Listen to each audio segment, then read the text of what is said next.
sharing with you from GBIO's perspective, Greater Boston Integrative Organization, what we see as the victories of health reform, and where some of the significant challenges are, and tell you how you can be part of organizing and working to make sure that the new law is implemented fairly.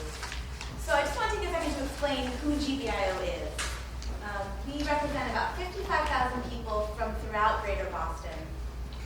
We have 70 institutions that are members of our organization, churches, synagogues, civic organizations and unions from really all over Greater Boston. Brookline, Medford, Roxbury, Cambridge, Dorchester, Quincy. So we represent a very broad group of citizens like yourself. And we work on issues in the public arena, on things that our members really care about. And health insurance, as you won't be surprised to know, is something that very broadly, from city and suburb, our members said was a key concern of theirs. And as Melissa explained, we had a unique political opportunity to actually make some change around healthcare. And so we joined this coalition, the ACT campaign, Affordable Care Today, and worked with Healthcare for All and hospitals and doctors and other civic organizations, Neighbor to Neighbor, the Coalition for Social Justice in the southeastern part of the state. And we collected over 135,000 signatures for a ballot initiative. I'm wondering if anyone here remembers that, signed it, helped collect signatures. Can I just see? Okay, good. So that was part of a movement really to build our power. We didn't go to the ballot. If we had, it would have been in 2 weeks. We didn't go to the ballot, but we used the momentum from collecting all of those signatures. I see some heads shaking. Yes, you were out there doing this work. To build the power of citizens who said to the legislature and said to the governor, it's time for real comprehensive health reform. And we see the victory that we got in April to be a very significant historic piece of legislation, and we're proud of it, and we're proud of our involvement in it. Specifically, the mass health restorations and expansions is a huge victory. The promise of health insurance for people up to 300% of poverty that Melissa explained has the potential to expand access to care for over 100,000 people who are currently uninsured. And this law is really first in the nation of putting into place this principle of employer responsibility. So it's a significant step forward, and we're proud to be part of it, and we're 100% committed to making sure that it's actually implemented fairly, that it's implemented completely, and that it keeps in mind real people. All right, so I want to explain to you kind of the 2 areas of concern and what we're doing about it. Our first key concern is around the individual mandate. And I saw some faces and I heard some gasps when Melissa explained what it is, and I'm going to explain a little bit more about it. But we're with you. This is one aspect of the bill that really concerns us, and we're working to make sure that it's implemented fairly. The second is around the implementation of the employer assessment, which Melissa talked about, the $295. That's $295 per employee per year. Okay? So it's very small. It's a step in the right direction that it establishes that all businesses with over 10 employees will be required to have health insurance for their workers. If not, they'll face this penalty. But $295 per worker per year is very, very small. So that's our second area of concern. Tonight I want to focus on the individual mandate and tell you what we're doing about this. So if you turn in your packet to the white page,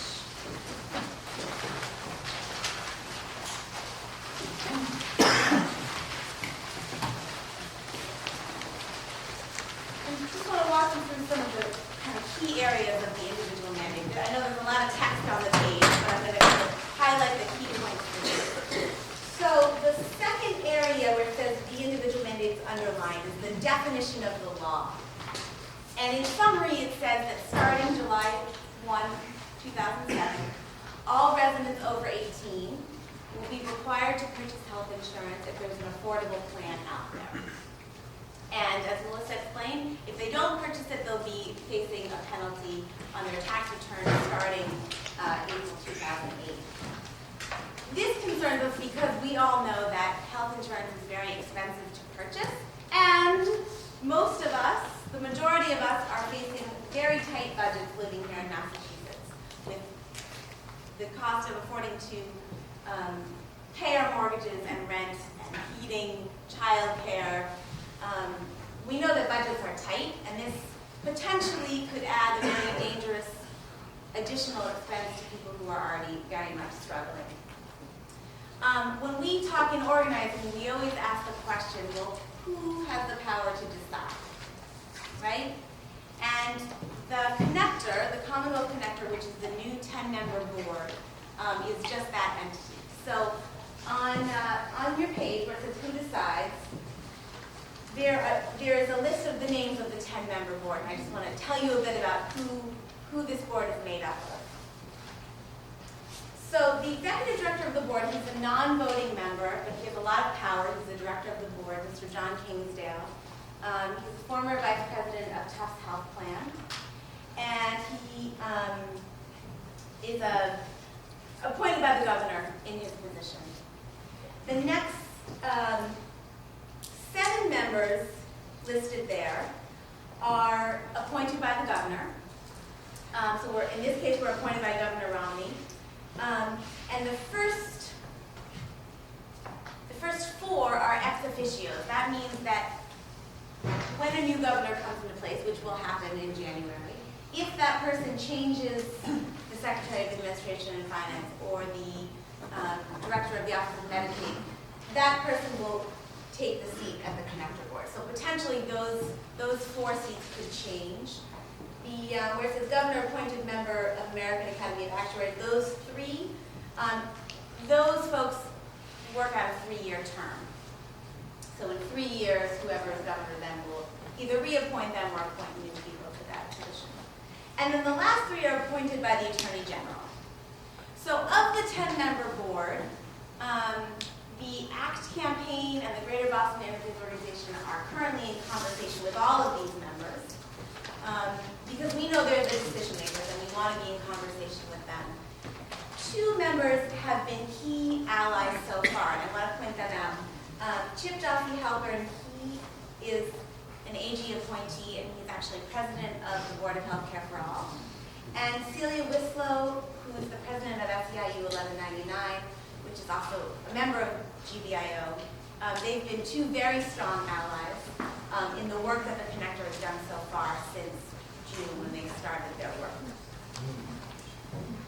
So the question is, this board, this 10-member board, is going to come up with an affordability schedule that says, for every single person in this room, because we're all over 18, what is required, what is affordable for us and every person in the Commonwealth. And the question that we're asking is this 10-member board going to keep in mind the lives and budgets of real families? Okay? So we're not sure. And so we're not just going to sit by and let them decide without some input from real people. And so GBIO has started in June to have conversations with members in our institutions about what is really affordable based on your actual budget. And we have conducted about 60 affordability workshops. We call them our healthcare affordability workshops. We've talked to about 350 people. And the conversation asked people to go through, it's a bit of work, it's a bit of math. We asked them to look at their current income and their very basic essential expenses, rent and heat, food, childcare, debt payment, very essential budget, and see at the end what remains, if anything remains. And we're collecting this data. So far we have 350 people. We're going to about 500, hopefully a bit more.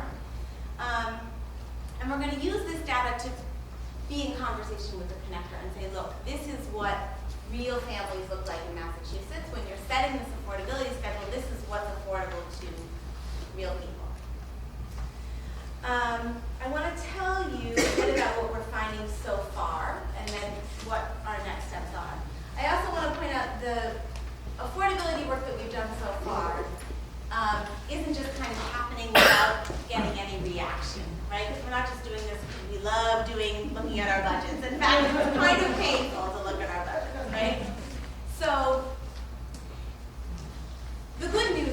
Connector Board is listening to us. John Kingsdale, who's the very powerful director that I mentioned before, he's actually come to one of these workshops. Celia Whistler came to a workshop. Chip Jaffe Halpern came to a workshop. Deval Patrick came to a workshop. Well, good question. Good question. Well, the good news is these were very respectful elected officials, and in fact, they came to the workshop and they didn't give a stump speech. They sat and they listened. And coming out of the workshop, they actually said to us, we'd actually like to see what's coming out of your 350 conversations and your 500 conversations. That it was great to hear from 10 people, but we want to see the results of your work. So that's the good news. We've also gotten some good media attention around this, and I have 2 copies of a column by Eileen McNamara, which is on the back of the white page, talking about the affordability workshop and what we found so far. And on the blue page, the lead organizer of my organization, Greater Boston Interfaith, has an op-ed for you to read as well. So I'll give you a little bit of a sense of what we found so far. We've talked about 350 people.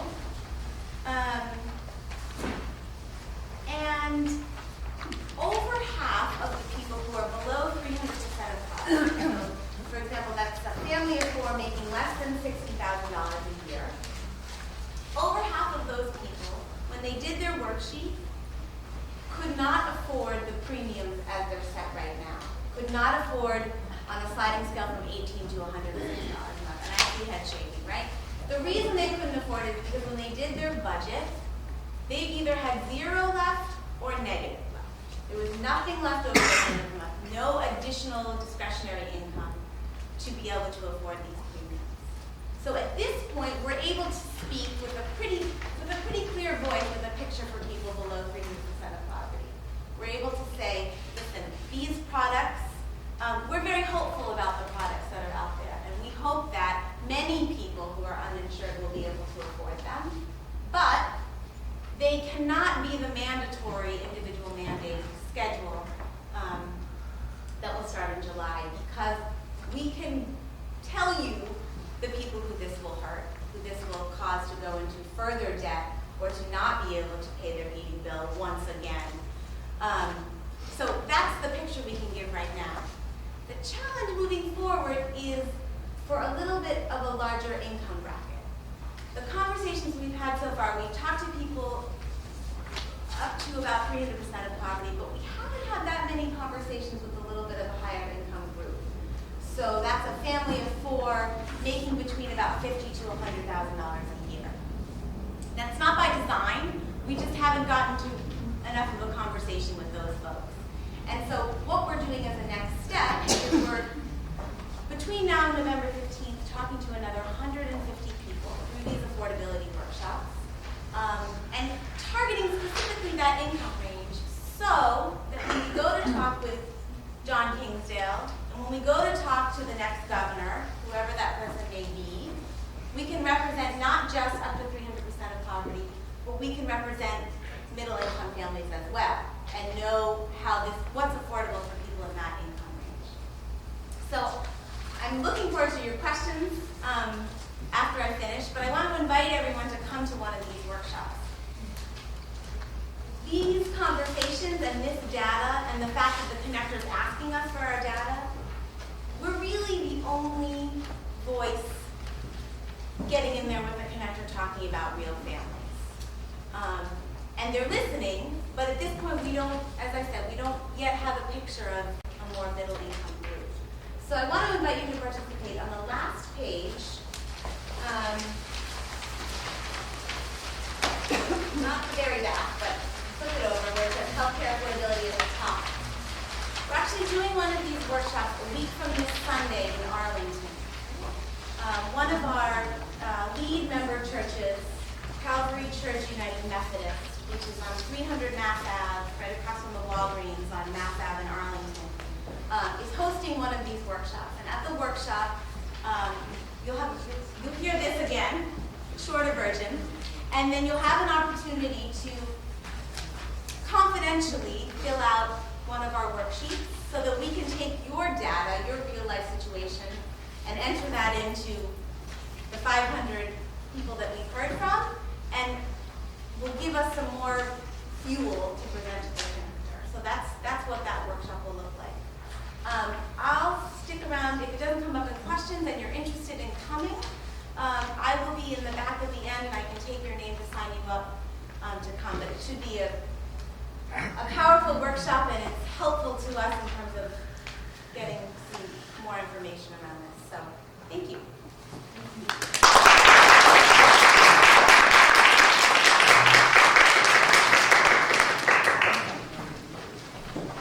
Good evening. I'm Carl Sortino, State Rep for Parliament Medford and part of Summer. I'll keep my comments brief because I really want to get to the question and answer period. But I just want to make a couple of observations of this legislation and the process to get to this point. This is my first term in office, and I guess you could say I'm still a very idealistic younger person that has hope for government. The government actually can do good things for people that need our help. And so I guess you could say I was excited, to say the least, to participate in a process where I saw a large group of colleagues, elected officials, members of the community, organizations, all coming together with one goal in mind, which is providing universal health care. That was the stated goal. We had a perfect storm of political interest. We had a Speaker of the House, a Senate President, a governor, a ballot campaign, a community of faith, all coming together and saying, we want this year to be the year that health care is reformed, and we give health care to every person in the Commonwealth. Key to that, though, it wasn't just health care. It was comprehensive, affordable, quality health care. That was the goal. What you see as the product is almost that. Almost that. And I think something that, if you've been listening to the debate in the governor's race, I know I've heard it from Paul Patrick. This isn't an endorsement, but he gets it. But he's acknowledging, and I think the governor's race is acknowledging, this is not perfect. This is the starting point. This lays out a framework on how we can get to the goal of universal, quality, affordable, comprehensive health care. But we know there are going to be bumps in the road. Some of them are bigger bumps than others. I won't go into the technical pieces as these experts have, and Christine Barber in the back works for the Healthcare Finance Committee, and she can tell you, because she basically wrote the law, how it all works. But the reality is we have people that won't be covered by this, and I do want to acknowledge that because it's not perfect.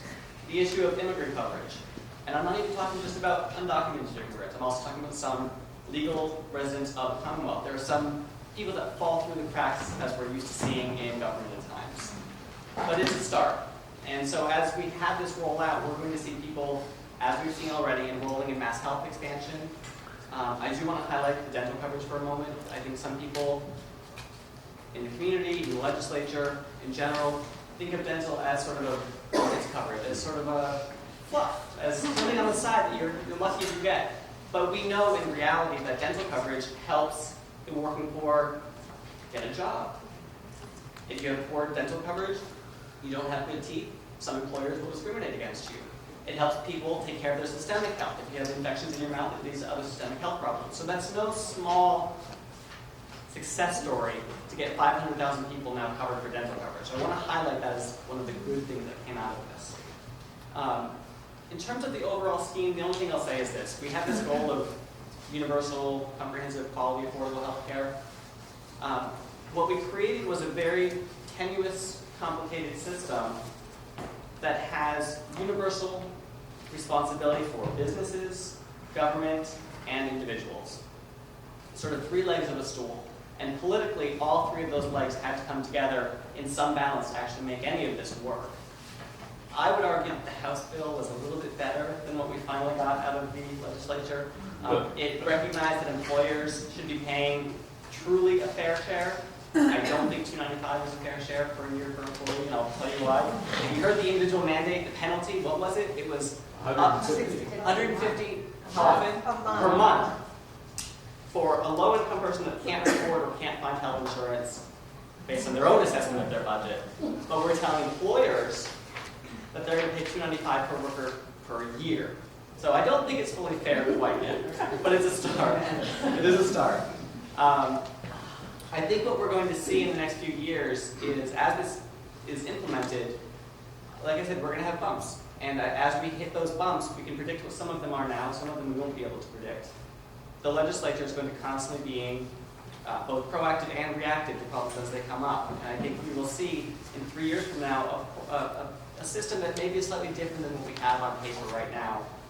But what's really important, I think, for all of us to remember is this came out of a perfect storm of political will, of community will, and we don't get that very often. We don't get all the players sitting down and saying, this is the goal and we're going to get it. We don't get Mitt Romney talking to the legislature very often, frankly. This was tough to pull together, and you don't pass that up just because it's not perfect. So you get what you can when you can get it. This is the best way to describe what we're left with.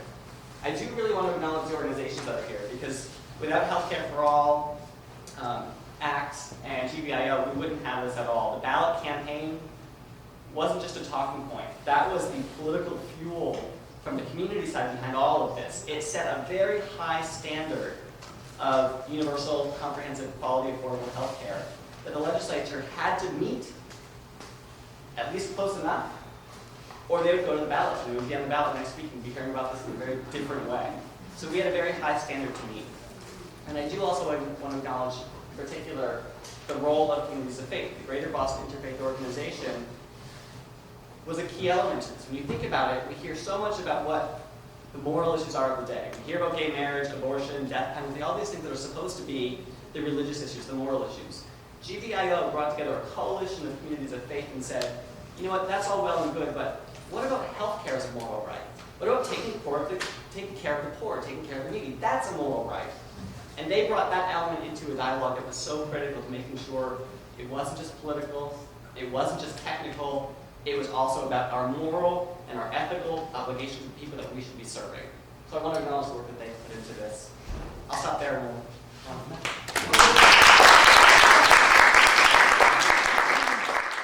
Yeah, that's my absolute biggest concern, is that the easiest way to make a health plan affordable is by putting all the costs on the out-of-pocket expenses of the people who sign up for that plan. And I've heard almost nothing in the official explanations of the plans or the processes that gives me any confidence that the connector is going to be really paying attention to shifting costs from the premiums, so we can keep those premiums nice and low, and just dumping it all on individuals. And that's going to be disastrous if that's what happens. And so I hope the pressure from the bottom up is really loud about that. I would like to say that I think that it's not over. Yeah. That this is going to be, there are going to be feedback loops into the decision. And I think Melissa said that already we're considering a bill or legislation to change what employers are required to do. That the connector board set the standard very, very low. That they just have to offer insurance. Well, to get out of this minuscule payment.